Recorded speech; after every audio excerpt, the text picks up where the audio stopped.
तो पिछले एपिसोड में हमने देखा कि ज़ेवियर ने अपने फ्लेम से लूमो को हरा दिया था, जिसकी वजह से वो काफी ज्यादा खुश हो जाता है। लेकिन ये फाइट यहाँ पर खत्म नहीं हुई थी, क्योंकि उसकी नजर उससे भी ज्यादा स्ट्रॉन्ग एनिमी पर पड़ जाती है।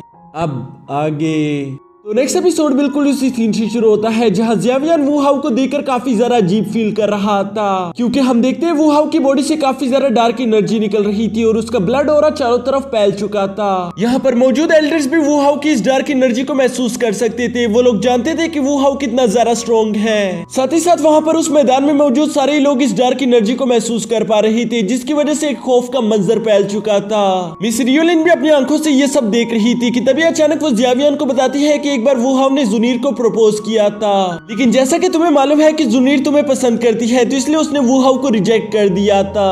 और दोस्तों शायद इसलिए मैदान में खड़ा वू हाउ ज़ेवियर को इतनी बुरी तरीके से देख रहा है, बिल्कुल ऐसे ही जैसे वो उसे कच्चा चबा जाएगा।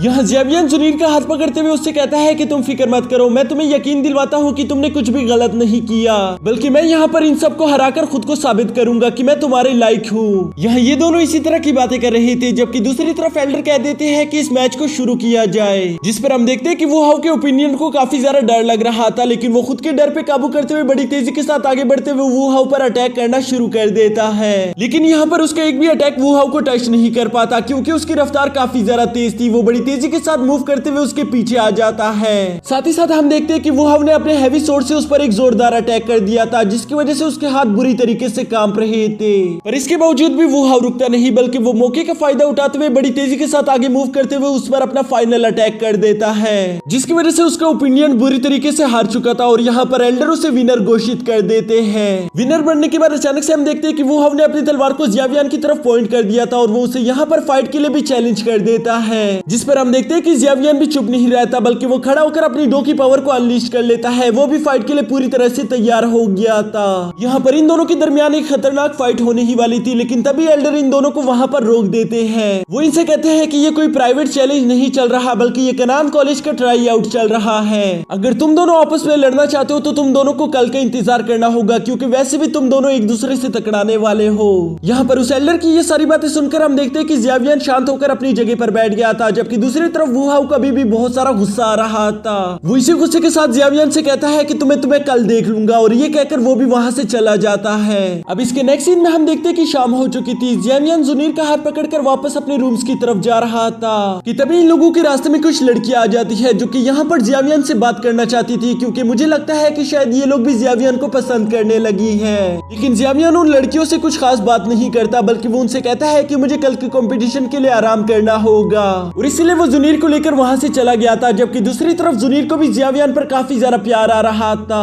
वो जानती थी कि ज़ेवियर यहाँ पर मेरी वजह से किसी भी लड़की से अच्छे से बात नहीं करता, जिसकी वजह से उसे काफी ज्यादा अच्छा फील हो रहा था। अपने रूम में आने के बाद हम देखते हैं कि ज़ेवियर कल्टीवेशन करना शुरू कर देता है, और काफी देर तक कल्टीवेशन करने के बावजूद भी वो इतना ज्यादा खुश नहीं दिखाई दे रहा था, बल्कि वो खुद से कहता है कि अगर मैं इसी स्पीड के साथ कल्टीवेशन करता रहा तो मुझे 6 स्टार डोम मास्टर तक पहुंचने में एटलीस्ट 10 दिन लग जाएंगे, जबकि मेरे पास ज्यादा वक्त नहीं है। और ये सब सोचकर वो काफी ज्यादा परेशान हो गया था। साथ ही साथ उसे यहाँ पर अपने फादर की भी याद आ रही थी। वो अपने फादर का जेड लॉकेट निकालकर उन्हें याद कर रहा था। साथ ही साथ वो गुस्से में कहता है कि आप चाहे जहां पर भी हो, मैं आपको ढूंढ निकालूंगा।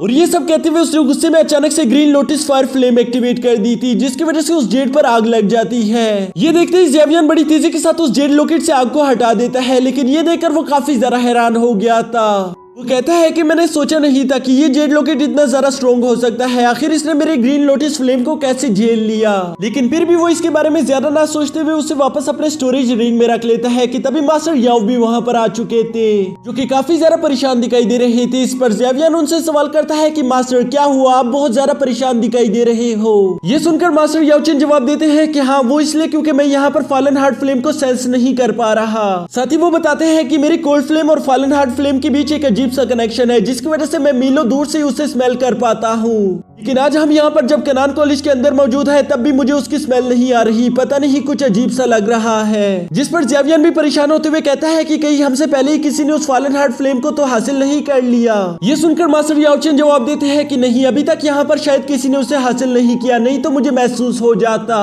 लेकिन इसके बावजूद भी मैं उस फॉलन हार्ट फ्लेम की एग्जैक्ट लोकेशन के बारे में कुछ नहीं कह सकता। मुझे लगता है कि वो इनर कॉलेज के बीच कहीं होगी, इसलिए तुम्हें किसी तरह भी करके इस कंपटीशन को जीतना होगा ताकि तुम इंटर कॉलेज के अंदर इंटर हो सको। वहां पर हमें एग्जैक्ट लोकेशन के बारे में भी मालूम हो जाएगा।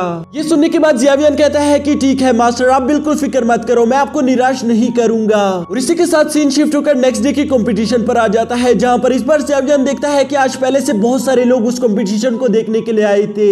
ये देखकर वो थोड़ा सा हैरान भी हो गया था, जिस पर मिस रियोलिन उसे बताती है कि आज के दिन यहाँ पर लोग ज्यादा इसलिए मौजूद है क्योंकि आज के कंपटीशन काफी ज्यादा मजेदार होंगे। आज यहाँ पर कनान कॉलेज के टॉप 20 रेसिपल आपस में फाइट करेंगे, जिसके फाइट को देखने में काफी ज्यादा मजा आएगा और शायद इसलिए आज यहाँ पर लोगों की तादाद भी ज्यादा मौजूद है। यहाँ पर मिस रियोलिन ये सब बता ही रही थी कि तभी अचानक वहाँ पर वाइस प्रेसिडेंट जिया भी आ जाती है, जो कि जिनीर को यहाँ पर चीयर अप करने के लिए आई थी। वो उसे टॉप 5 तक पहुंचने के लिए गुड लक कह देती है, जबकि साथ ही साथ उसे यहाँ पर जियावियन पर काफी ज्यादा गुस्सा आ रहा था, क्योंकि वो अपने दिल में सोच रही थी कि पता नहीं ये किस तरह का अजीब इंसान है जो कि हर वक्त जुनीर से चिपकता रहता है। जियावियन भी मिस जिया की इस बिहेवियर को देखकर काफी ज्यादा हैरान हो गया था, लेकिन जुनीर उससे कहती है कि तुम फिक्र मत करो, मिस जिया इसी तरह से है, वो हर किसी के साथ इसी तरह से बिहेव करती है। जिसके बाद हम देखते हैं कि अचानक से वहाँ पर मौजूद वो एल्डर खड़ा हो गया था। वो इन सबको यहाँ पर इस लास्ट राउंड में वेलकम करता है, साथ ही साथ वो यहाँ पर इनको बताता है कि आज के दिन कुछ रूल्स चेंज हो गए हैं, जो सुनकर वहाँ पर मौजूद सारे लोग काफी ज्यादा शॉक हो गए थे कि अचानक से इन लोगों ने रूल्स कैसे चेंज कर दिए। और इसी बारे में वो लोग आपस में बातें करना शुरू कर देते हैं, जिसके साथ ही हमारा यह एपिसोड भी यहीं पर खत्म हो जाता है।